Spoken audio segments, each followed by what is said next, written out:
ବିଜୁ ଶ୍ରମିକ ସାମୂହିକ ସଂଗଠନର ନୂତନ ଭାବେ ଆମର ପ୍ରଫୁଲ୍ଲ ସାମଲ ମହୋଦୟଙ୍କୁ ସଭାପତି ଭାବେ ନିୟୋଜିତ କରାଯାଇଛି। ସେଥିପାଇଁ ମୁଁ ମାନ୍ୟବର ବିରୋଧୀ ଦଳ ନେତା ତଥା ପୂର୍ବତନ ମୁଖ୍ୟମନ୍ତ୍ରୀ ଶ୍ରୀ ନବୀନ ପଟ୍ଟନାୟକଙ୍କୁ ଧନ୍ୟବାଦ ଜ୍ଞାପନ କରୁଛି ଏବଂ ନିଶ୍ଚିତ ଭାବେ ତାଙ୍କର ନେତୃତ୍ୱରେ ଆଗାମୀ ଦିନରେ ଶ୍ରମିକ ସାମୁଖ୍ୟ ଆହୁରି ମଜବୁତ ହେବ ଏବଂ ସେମାନଙ୍କ ନ୍ୟାଯ୍ୟ ଦାବି ପାଇଁ ଆଗାମୀ ଦିନରେ ନିଶ୍ଚିତ ଭାବେ ଲଢ଼େଇ ହେବ।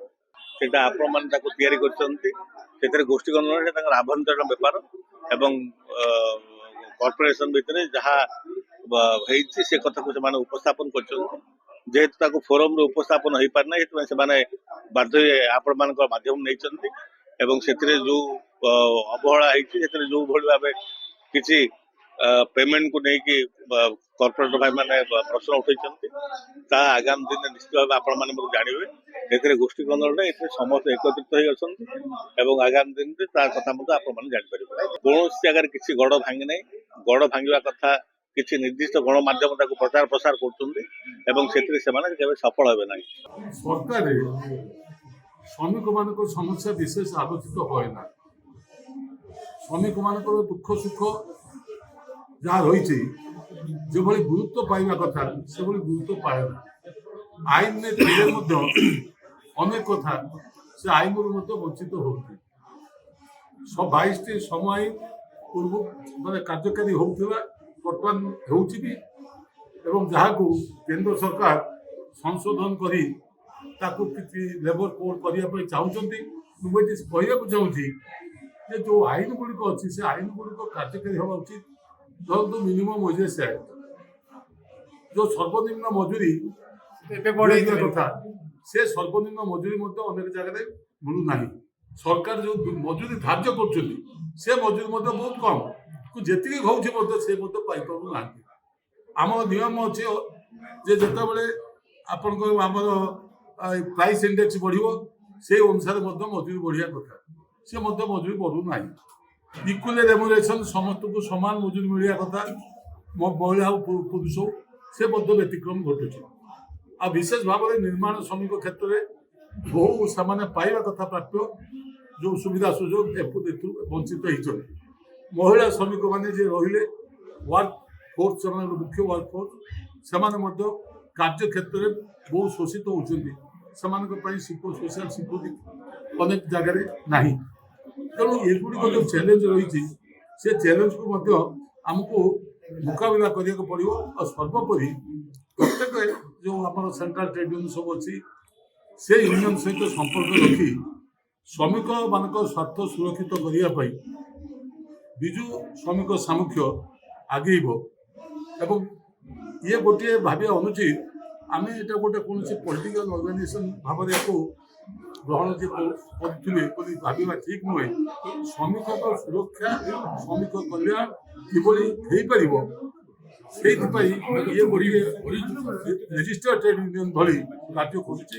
ମୁଁ ଆଶା କରେ ଯଦି ବିଜୁ ଶ୍ରମିକ ସାମୁଖ୍ୟ ଶ୍ରମିକମାନଙ୍କ ସୁରକ୍ଷା ଏବଂ ଶ୍ରମିକ ସ୍ୱାର୍ଥକୁ ସୁରକ୍ଷିତ କରିପାରେ ସେଇଟା ମଧ୍ୟ ମୋ ଦାୟିତ୍ୱ ନେବାରେ ମୁଁ ନିଜକୁ ମଧ୍ୟ ଖୁସି ହେବି। ଏବଂ ଆପଣ ଅନୁଭବ କରିଥିବେ ମଧ୍ୟ ବିଜୁ ବାବୁଙ୍କ ସରକାର ସମୟରେ ମଧ୍ୟ ଦାୟିତ୍ୱ ଯେତେବେଳେ ମୋତେ ଦିଆହେଇଥିଲା ଶ୍ରମ ବିଭାଗର, ସେତେବେଳେ ଆମେ ଉଦ୍ୟମ କରିଥିଲୁ କିଛି ରିଫର୍ମ କରିବା ପାଇଁ। କେତେ ହେଇଛି କି ନ ହେଇଛି ଯେଉଁମାନେ ସେ ସମୟରେ ଥିଲେ ସେ ଅନୁଭବ କରୁଛନ୍ତି। ନିଜ କଥା ନିଜେ କହିବା ଠିକ୍ ନୁହେଁ, କିନ୍ତୁ ବର୍ତ୍ତମାନ ସମସ୍ତେ ଅନୁଭବ କରୁଛନ୍ତି ଯେ ଯାହା କିଛି ନିର୍ମାଣ ହେଉଛି, ଯାହା କିଛି ହେଉଛି ଶ୍ରମିକମାନେ ହେଉଛନ୍ତି ତାହାର ମୁଖ୍ୟ କର୍ତ୍ତା, କିନ୍ତୁ ତାଙ୍କୁ ସବୁ ରକମ ସବୁ ଶ୍ରମିକ ଆପଣଙ୍କ ସଂଗଠନ ସହିତ ରହିବେ, ସବୁ ଶ୍ରମିକ ସଂଗଠନ ଆପଣଙ୍କ ସହିତ ରହିବେ ବୋଲି ଆଶା ଅଛି। ଶୁଣନ୍ତୁ, ସେ ଗୋଟେ ସବୁ ଶ୍ରମିକ ମାନେ ଯଦି ଆମେ କହିବା ବର୍ତ୍ତମାନ ଓଡ଼ିଶାରେ ଆମେ ଦେଖିବା ଯେ ଯେତେ ୱାର୍କିଂ ଫୋର୍ସ ଅଛି ତା ଭିତରୁ ହେଉଛି ପ୍ରାୟ 90% ଉର୍ଦ୍ଧ୍ୱ ହେଉଛି ଅନଅର୍ଗାନାଇଜ। ଅସଂଗଠିତ ଶ୍ରମିକ ବେଶୀ ଅଛନ୍ତି, ସଂଗଠିତ ଶ୍ରମିକ କମ୍। ସଂଗଠିତ ଶ୍ରମିକଙ୍କ ଭିତରେ ତାଙ୍କ ୟୁନିୟନ ଅଛି, ସେ କିଛି ମଧ୍ୟ ବୁଝୁଛନ୍ତି, କିନ୍ତୁ ଅସଂଗଠିତ ଶ୍ରମିକମାନଙ୍କ ସମସ୍ୟା ଅନେକ ସମୟରେ ଅବହେଳିତ ହେଉଛି ଯେହେତୁ ସେମାନେ ସଂଗଠିତ ନୁହନ୍ତି। ତେଣୁ ଗୋଟିଏ ୟୁନିୟନ ଯେ ଆମେ କହିବୁ ସବୁ ଶ୍ରମିକ ଏଠିକି ଆସିବେ ତାହା ନୁହେଁ, କିନ୍ତୁ ଆମର ପାଖକୁ ଯେଉଁ ଆମେ ଯେଉଁ କମନ ପ୍ରୋବ୍ଲେମ ସମସ୍ତଙ୍କର ଯେ ସେଣ୍ଟ୍ରାଲ ଟ୍ରିବ୍ୟୁନାଲ ଯୋଉ ସବୁ ଅଛି AITUC ହଉ CIT ହଉ INTUC ହଉ HMS ହଉ BMS ହଉ ये जो सेंट्रल ट्रिब्यूनल सब अच्छे से ताको पाखु जो समस्या आसो आम पाखु से समस्या आसो आमर कहवा कथा हूँ विजु श्रमिक सामुख्य माने आप गुरुत्व देकी किभली भाव में विधानसभा समस्या आलोचना हो एवं जो आंदोलन से करेंगे आंदोलन सहित सामिल हवा एवं जो सरकार अच्छे सहित आलोचना करवा एवं दाबीटा किभली हासिल करा पंथा निर्धारण करवा ये सब हूँ आमर सब मुख्य भूमिका और कार्य आ विशेष भाव में श्रमिक संगठन भितर समन्वय रक्षा करी जोटा कॉमन प्रॉब्लम सब रोचे श्रमिक एकाठी आंदोलन को आगे दबा ये गोटे दायित्व सर आउ गोटे कथा जीवा आपण ना गोटे प्रेस मीट करथिले आश्रित पटनायक